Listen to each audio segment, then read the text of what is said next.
ये कहानी 1984 कर्नाटक के एक छोटे से शहर की है। शहर में कई दिनों से काफी हलचल मची हुई थी। रोज रात में शहर का कोई ना कोई मर्द घर से गायब हो रहा था। ये खबर सुनकर वेंकट नाम का एक रिपोर्टर उस शहर में पहुंचा।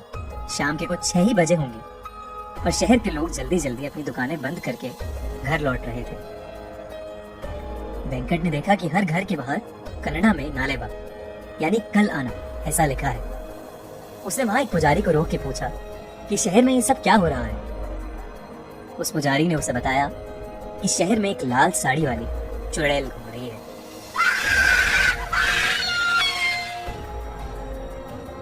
वो रोज रात में घर घर जाके जोर से दरवाजा खटखटाती है और घर के अंदर जो भी मर्द है उसका नाम पुकारती है। कोई भी आदमी उसकी आवाज को नजरअंदाज नहीं कर पाता और दरवाजा खोल देता है।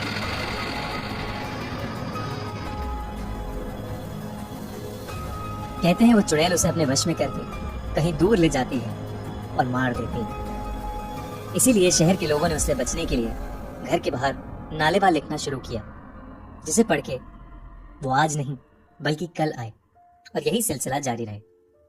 इतना कहकर वो पुजारी जल्दी जल्दी अपने घर के रास्ते चला गया।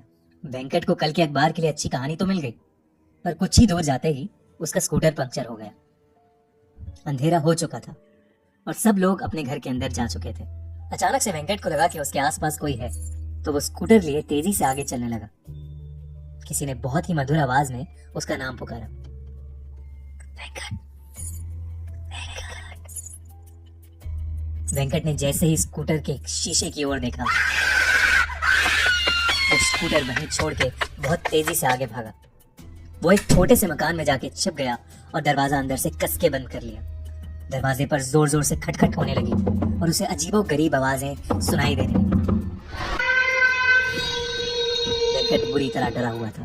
कुछ देर बाद जब सारी आवाजें शांत हुई तो उसने बहुत हिम्मत करके दरवाजा खोला, तो वहां कोई नहीं था। पर फिर